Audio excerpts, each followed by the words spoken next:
warahmatullahi wabarakatuh. Selamat siang para Tribuners dimanapun berada. Jumpa lagi dengan saya Lisma Noviani di acara Bincang Kesehatan. Hari ini kita akan bahas topik yang sangat dekat dengan pasangan suami istri, yaitu tentang bagaimana cara mendapatkan buah hati yang kalau sebagian orang ada yang butuh perjuangan, butuh usaha agar dapat mendapatkan garis 2 di tespek. Itu tema kita hari ini. Ya, tema kita adalah bagaimana menuju garis 2 pada pasangan infertil atau yang ingin hamil. Bersama kami telah hadir tamu yang sangat istimewa. Beliau adalah dokter spesialis obgyn atau dokter kandungan yang sehari-hari menjadi dokter di Caritas Hospital Palembang. Kita sapa dulu Dr. Variantono Azwar, SPOG, subspesialis VER MM. Beliau dokter spesialis obstetri dan ginekologi di Hospital Caritas Palembang. Selamat siang, Dok. Siang. Iya. Sehat, Dok? Sehat. Alhamdulillah. Ya, Dok. Jadi masalah garis 2 pada tespek ini memang sangat menjadi kebahagiaan ya, Dok, ya, dari pasangan suami istri. Nah, masalahnya adalah untuk mendapat garis 2 ini memang butuh perjuangan untuk pasangan infertil gitu, Dok, ya. Nah, boleh dijelaskan dulu sedikit, Dok. Apa sih yang dimaksud dengan infertil itu, Dok? Pasangan suami istri itu dikatakan infertil apabila pasangan tersebut sudah menikah selama 1 tahun, berhubungan aktif 2-3 kali per minggu tanpa alat kontrasepsi dan belum hamil. Itu udah terkategori, itu dikatakan Dok, ya? Sudah infertil. Iya. Jadi apabila pasangan suami istri sudah 1 tahun menikah, berhubungannya rutin, tanpa alat kontrasepsi belum hamil, ya boleh segera ke dokter. Paling enggak sudah mulai harus konsultasi, Dok, ya? Ya. Oke, ya. Wah, tapi sebelumnya kita kenalan dulu deh sama Dokter Variantono. Dok, sehari-hari di mana aja nih, Dok, prakteknya, Dok? Saya paling banyak sih di Rumah Sakit Caritas dari pagi sampai siang. Dan saya juga sebagai salah satu founder bayi tabung di Palembang, di Rumah Sakit Siloam dan klinik saya. Udah berapa banyak nih pasien, Dok, sama dokter? Mungkin dari ribuan, Dok, ya? Ada nggak, Dok? Oh, bisa jadi. Ya, teman-teman, untuk ada yang pertanyaan ya, kita kena live di 3 IG, yaitu IG Dr. Varian Azwar, kemudian ada live juga di IG-nya Caritas Hospital Palembang dan juga di IG Tribun EO, Tribun Sumsel EO. Nah, bagi Anda yang ingin bertanya langsung sama dokter, silakan untuk memberikan pertanyaan di live-nya kita ini ya. Oke, Dok. Nah, setahun tidak sudah usaha berhubungan kemudian ternyata juga belum dapat. Apa langkah pertama, Dok, untuk usaha kita tadi memperjuangkan garis 2 tadi, Dok, yang harus kita lakukan?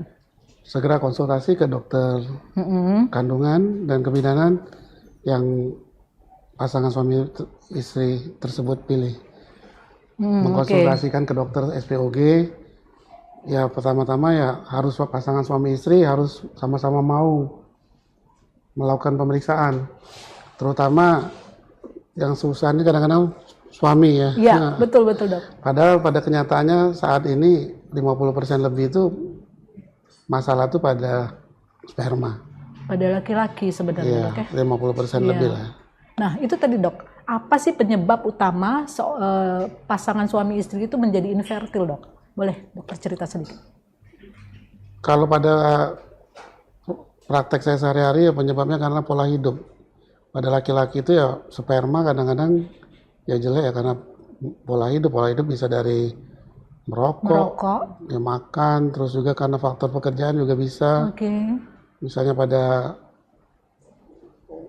laki-laki yang driver truk atau masinis atau operator mesin alat berat itu dia pengaruh ke kualitas spermanya.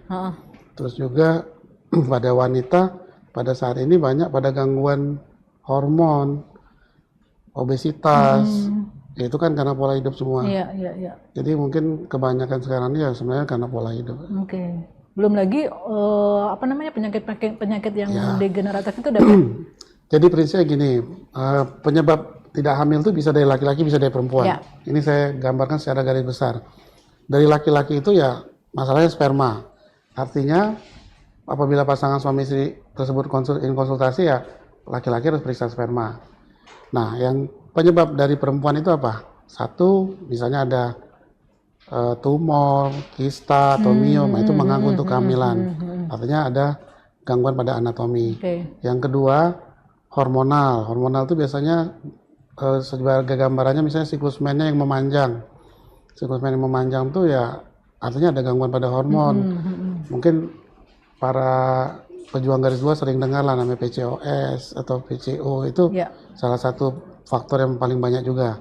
Yang ketiga tuh saluran tuba. Saluran tuba itu di mana saluran yang menghubungkan telur dengan sperma. Apabila saluran tersebut terhambat atau buntu, ya tidak bisa hamil. Artinya saat ini yang paling banyak itu ya faktor-faktor itu yang menyebabkan tidak hamil. Mungkin ada 5% faktor yang tidak diketahui. Jadi tahap-tahapannya ya harus diperiksa dahulu, diikuti. Jadi kita sisir dulu apa penyebabnya. Soalnya kalau penyebabnya tahu ya kebanyakan sih bisa hamil. Oke, pemeriksaan dasar apa dok? Nah ini mulai nih, mungkin ada satu pasangan nih contoh ya, udah setahun, udah nggak punya, belum juga punya anak nih.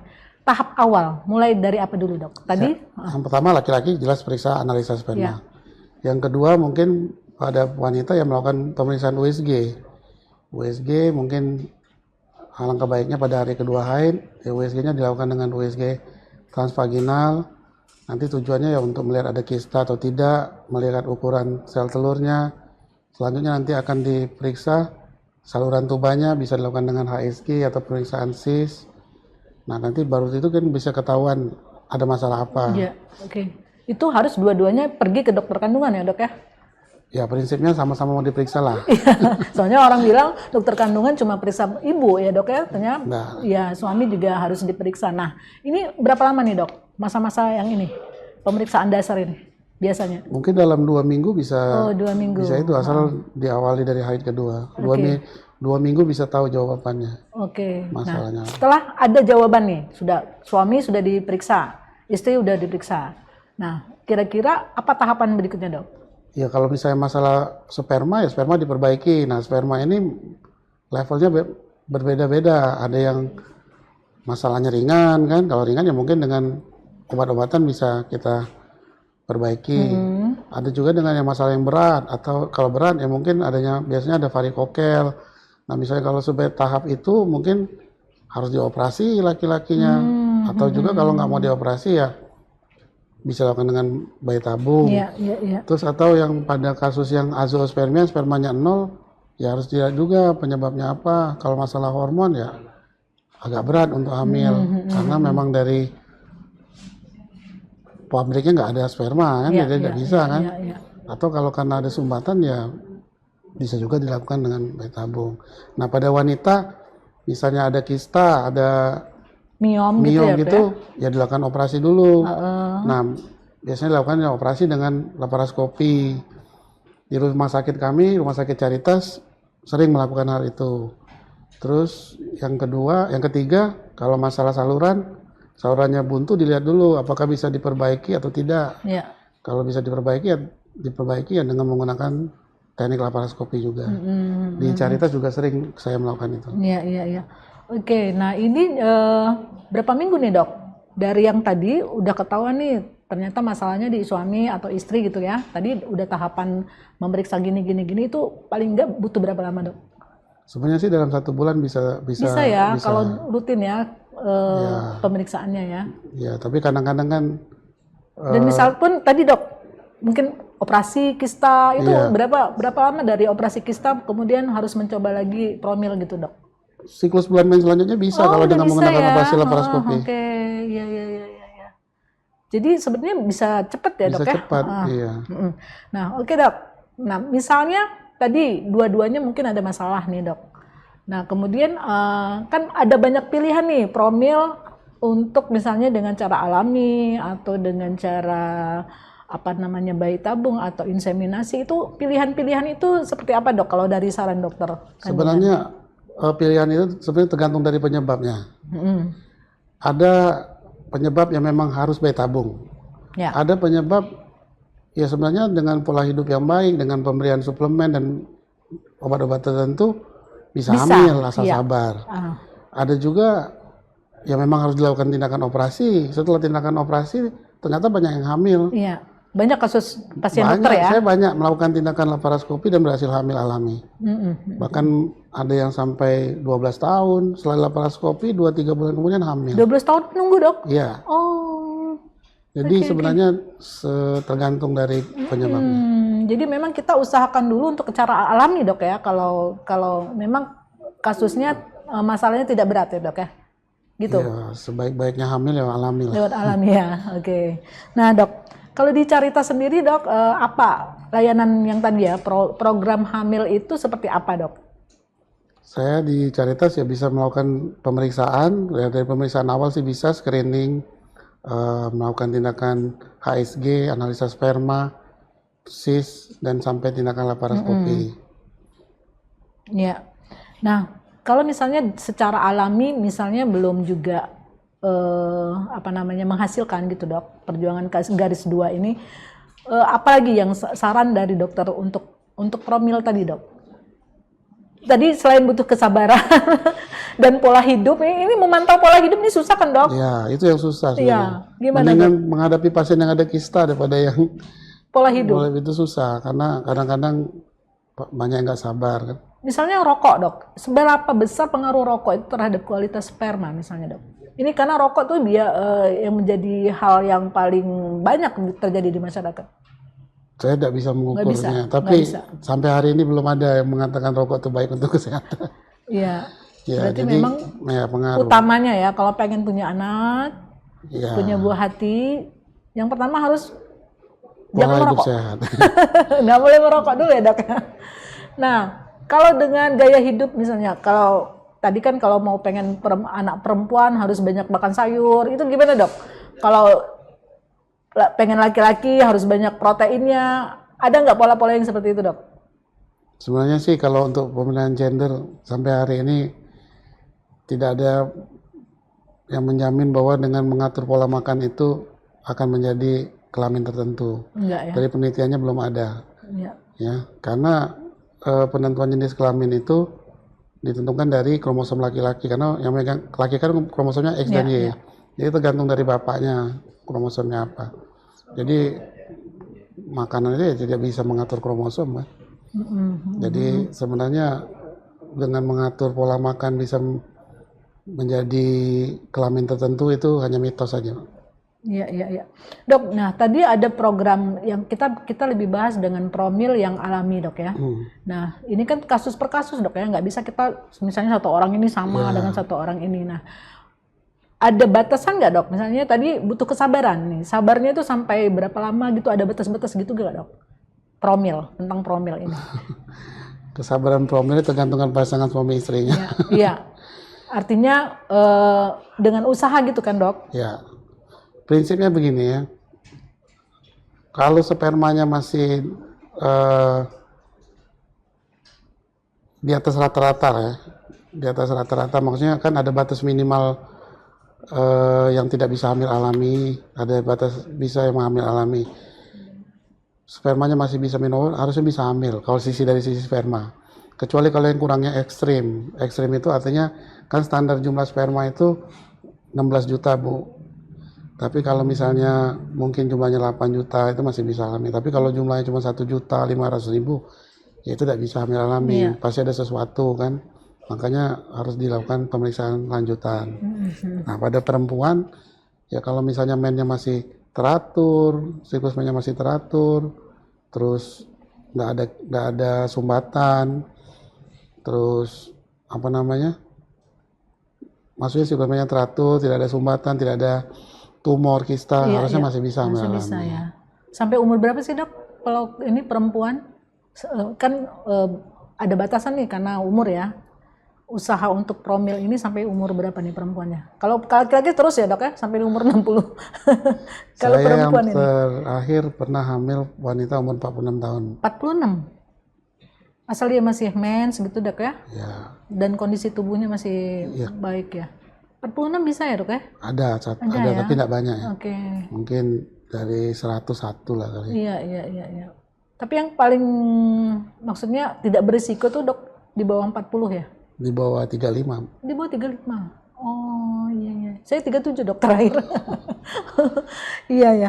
Nah dok, tadi disebutkan bahwa infertil itu disebabkan oleh gaya hidup ya dok ya. Nah bagaimana, sejauh apa faktor stres dan psikologis terhadap promil ini dok? Misalnya ini udah promil nih suami istri, tapi karena kerjaan tadi ya stres itu persentase untuk bisa garis 2 itu gimana dok? Kalau secara persentase susah juga saya enggak sampai persentase, tapi ya yang pasti pasangan suami istri yang promil itu harus fokus pada promil itu tersebut. Jangan, kadang-kadang Ika sudah lama kerja lain kota, Betul. tapi tidak ada yang mau berkorban, tapi pengen hamil, tidak bisa kan? Kehamilan itu akan terjadi pada saat berhubungan pada saat masa subur. Masa subur itu hanya terjadi pada 2 kali 24 jam maksimal dalam satu siklus men. Oh. Jadi kalau di luar masa subur, kalau berhubungan tidak hamil kan? Iya. Sementara kalau yang berhubungan jarak jauh, LDR, hubungannya belum tentu pada masa subur. Iya. Bagaimana mau terjadi kehamilan? Belum lagi ditambah masalah, misalnya ada kista, ada kualitas sperma yang tidak baik. Jadi memang kalau program hamil itu harus fokus dan harus ada yang dikorbankan. Iya. Jadi supaya ini dokter punya tugas juga ya, bagaimana supaya suami istri bisa kompak ya dok ya? Iya. Jadi harus diseriusin dulu. Ini serius nggak mau punya anak gitu dok ya? Oke dok, nah dari promil ini biasanya berapa ini sih dok? Saya mau ini lagi sama netizen ya, sama pemirsa yang mungkin nonton ini. Paling enggak butuh berapa lama untuk promil, kemudian tingkat keberhasilnya tuh ya itu tadi sabar tadi dok. Misalnya jarak kita setahun ini promil deh gitu. Gimana dok? Harusnya sih kalau promil itu biasanya puncak kehamilan itu terjadi di 3 sampai 7 bulan. Oh. Ya kalau misalnya itu biasanya di situ rata-rata yang berhasil hamil. Kalau memang enggak hamil ya mungkin ada masalah lain atau memang harus ke level yang lebih tinggi atau tidak fokus. Tapi kalau menurut pengalaman saya rata-rata setelah program dari awal itu biasanya terjadi kehamilan tuh di bulan ketiga. Ini kita cerita alami ya, bukan yang alami ya benar. Di antara bulan ketiga sampai bulan ke-7 atau 8. Jadi memang harus sabar ya netizen semuanya ya, 3 sampai 7 bulan. 6 bulan itu. Kemudian kalau misalnya gagal dok, ya mungkin bisa ulang kembali ya? Ya bisa ke tingkat level yang lain atau dengan inseminasi atau dengan bayi tabung. Dan juga perlu dipahami sebenarnya program hamil itu kan cuma pilihan. Jangan dianggap bahwa hamil alami terus naik ke inseminasi terus naik ke bayi tabung, puncaknya akhirnya di bayi tabung. Kalau bayi tabung gagal semua, itu salah juga. Salah juga ya. Sebenarnya kan itu pilihan program hamil itu hanya pilihan. Kalau mau cepat ya bayi tabung. Kalau mau sabar ya alami. Oke. Tidak semua bahwa masyarakat tuh sekarang banyak beranggapan bahwa bayi tabung itu adalah jalan akhir untuk program hamil. Salah ya. Salah, enggak juga. Kenyataannya banyak orang setelah program bayi tabung gagal banyak yang hamil alami. Jadi jangan salah. Tapi ada satu masalah pasangan suami istri yang tidak bisa hamil, ya memang harus bayi tabung ada. Misalnya pada kasus-kasus azoospermia dan tubanan paten yang salurannya tubannya buntu. Jadi itu yang perlu dipahami. Kita masih menunggu kalau ada pertanyaan tentang program kita ini. Menuju garis 2 pada pasangan infertil, boleh tanya langsung. Oke dok. Nah sekarang ini kan informasi begitu banyak dok ya, dari sini, dari internet, dari mana-mana nih. Kadang-kadang ada mitos lah, inilah misalnya kalau pengen punya anak ya coba-coba dulu angkat anak gitu deh. Tahu-tahu bisa hamil. Ini mitos-mitos seperti ini, terus seperti apa dokter bisa sarankan untuk menyaring informasi yang benar itu seperti apa dok? Kalau masalah mengangkat anak itu pilihan. Ya, ya kadang-kadang gitu. Memang kebukti dok, baru ngangkat setahun hamil. Kebetulan ya dok ya. Ada gimana dok tentang informasi-informasi yang mungkin simpang siur ya tentang promil ini dok? Ya, Dokter punya saran nggak? Banyak sugesti juga ya pandangan orang. Yang pasti kadang-kadang promil disuruh urut-urut, nah itu salah juga ya. Malah membuat dinaikkan peranaannya turun gitu dok? Nggak salah itu dok ya? Salah lah, justru membuat salurannya sering buntu itu. Oh, iya, jadi kan mungkin ada pasangan yang nggak mau punya anak dulu nih, dinaikin jadi peranakannya dok, diurut. Akhirnya nggak bisa punya anak seterusnya, benar itu dok? Benar. Ya? Ada juga ya kayak Banyak. gitu? Oh, jadi jangan diurut-urut ya dok? Nggak boleh. Nggak boleh tuh, netizen nggak boleh ada urut-urut, urut-urut apa namanya? Perut dan peranakan. Oke, kita coba bacakan dulu. Ada beberapa pertanyaan yang masuk ke dokter. Dari IG-nya mana nih? Ya, yang pertama ini dari @natashauli. Dok, apakah ada batasan usia pada wanita dalam melakukan program bayi tabung? Silakan dok. Yang pasti kualitas telur wanita itu akan turun di atas seiring waktu. Di atas usia 42 tahun akan menurun. Jadi patokan untuk melakukan bayi tabung itu sebenarnya sekarang ada dengan melakukan pemeriksaan cadangan telur, namanya pemeriksaan hormon AMH atau anti Mullerian hormon. Jadi semakin rendah AMH-nya ya semakin sedikit dan semakin rendah pula peluang kita untuk berhasil mendapatkan telurnya. Nah itu, jadi kalau dikatakan batasan umur yang pasti, ya kalau di atas 45 kayaknya agak berat. Agak berat. Ya, tapi untuk pasti ya sekarang dilakukan patokan dengan pemeriksaan AMH. Jadi kadar telurnya rendah, ya tidak disarankan gitu ya. Kegagalannya tinggi. Nah, jadi bukan faktor usia juga. Kadang-kadang sekarang malah ada orang wanita usia 35 tahun AMH-nya rendah. Jadi patokannya dengan memeriksa itu atau sebenarnya dengan pemeriksaan USG transvaginal bisa dilakukan dengan melihat jumlah telurnya.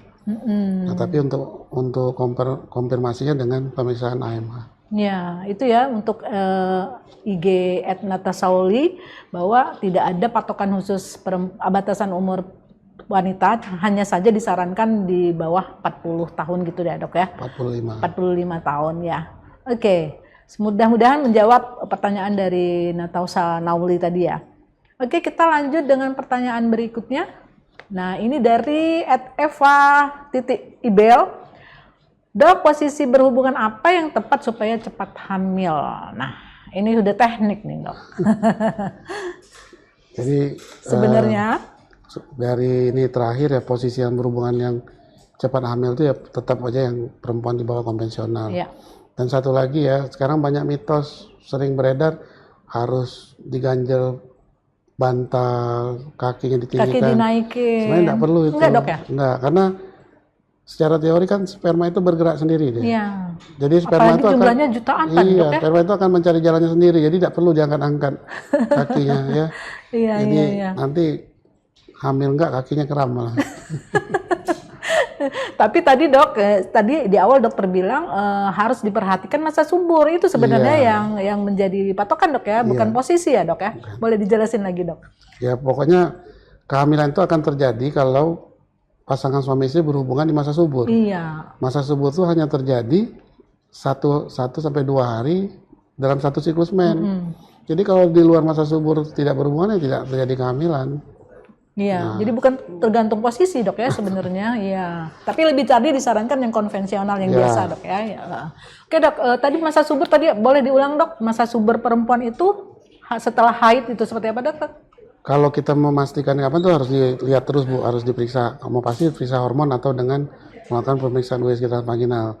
Tapi yang pasti masa subur itu kalau pada siklus men yang normal, artinya siklus 25 sampai 30 hari. 25 sampai 30 itu hari. Terjadi di antara hari ke-12 sampai hari ke-18. Setelah menstruasi. Dihitung dari hari pertama haid. Oh, dihitung dari hari pertama haid. Oke deh. Jadi Masa subur perempuan adalah hari di antara hari ke-12 sampai hari ke-18. Hari ke-12 sampai hari ke-18 dihitung dari hari pertama haid. Ya, ini bisa dicatat nih Dok, ini teman-teman ya. Karena itulah yang menentukan masa subur perempuan ketika berhubungan ya Dok ya. Ya, masih ada pertanyaan? Oke, kita tunggukan dulu. Ada masih pertanyaan dari netizen? Oke.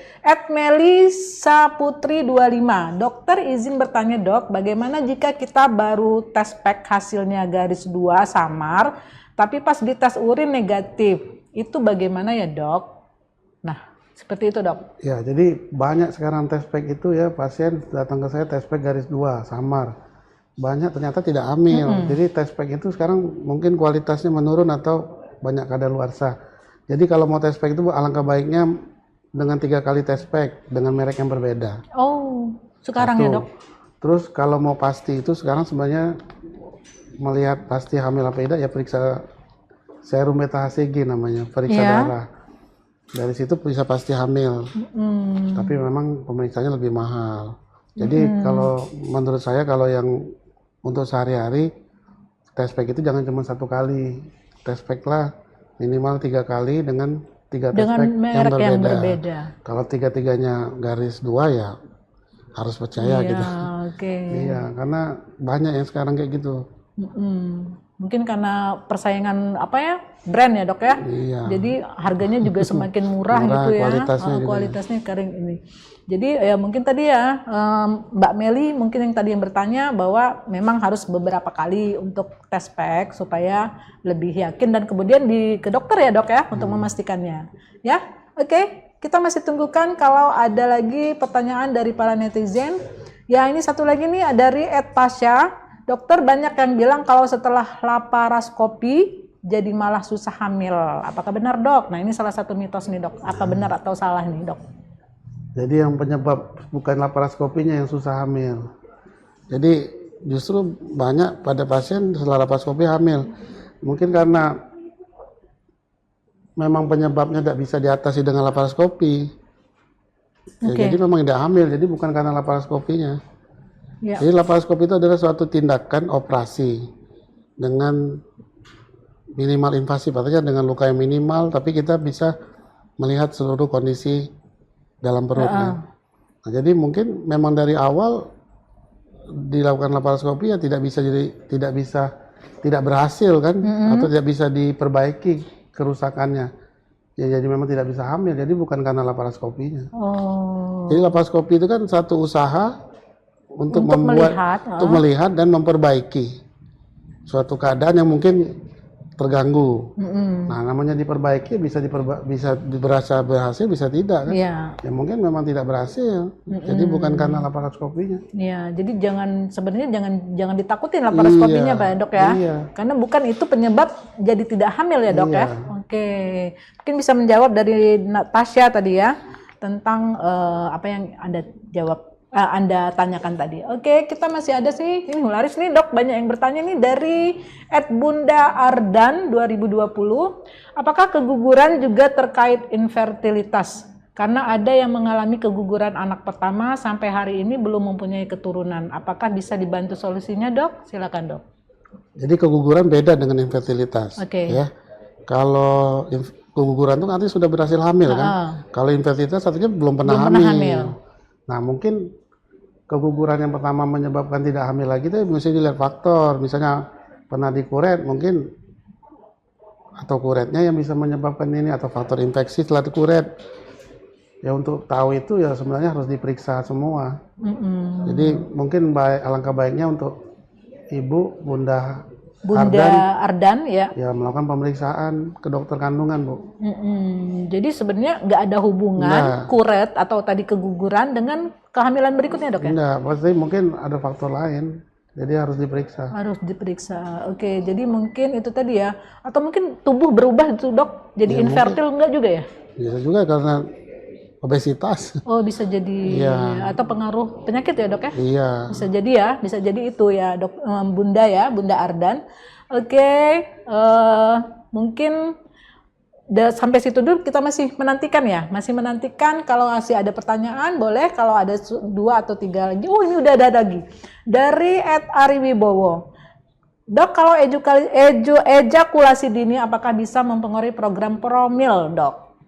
Jadi harus dipisahkan ejakulasi dini dengan kualitas dan kuantitas sperma. Ejakulasi dini kan berhubungan dengan durasi, dengan tingkat kepuasan. Ya. Tapi kalau sperma ya tidak dipengaruhi dengan ejakulasi dini. Terbukti dengan apa? Ya dengan bayi tabung, dengan inseminasi tanpa ejakulasi bisa hamil. Ya, jadi tidak bisa itu ranah yang berbeda. Ya.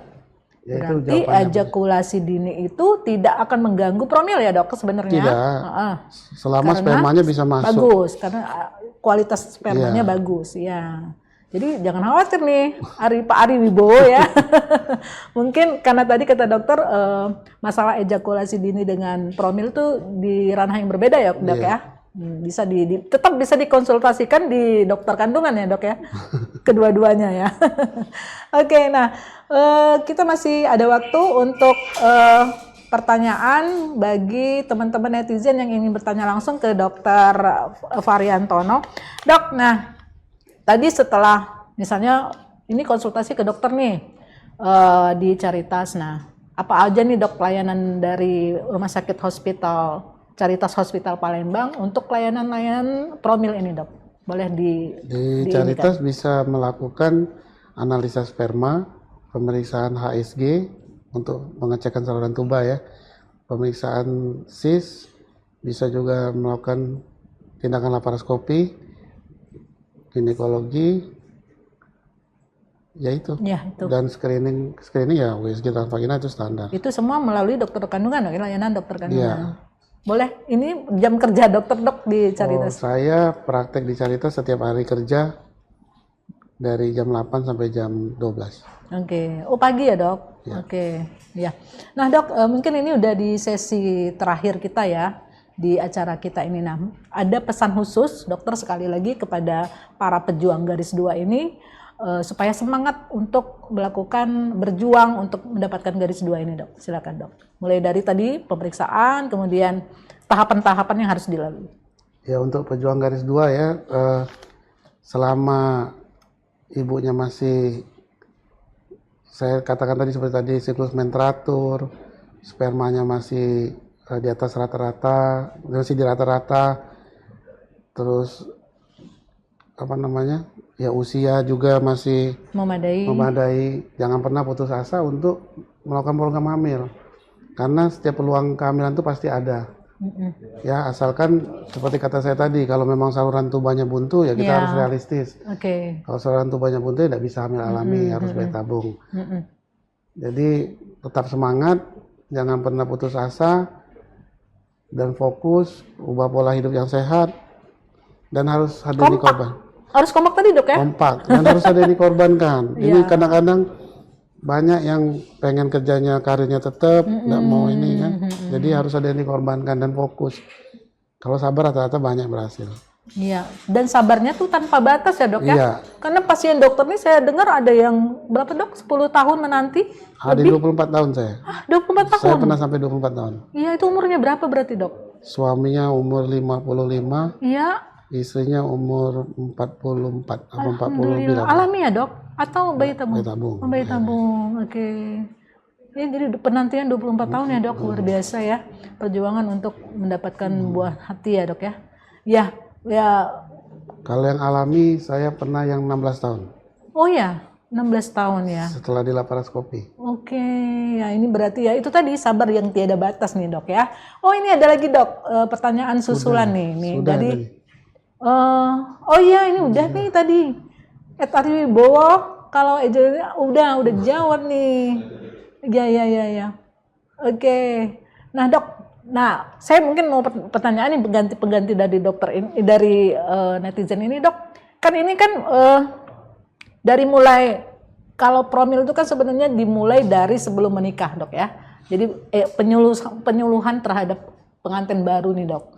Nah, pola hidup ketika sebelum menikah dengan telah menikah itu juga pengaruh terhadap promil, program anak. Apa saran dokter, dok, untuk pengantin-pengantin baru dan mau menjadi pengantin baru, Dok?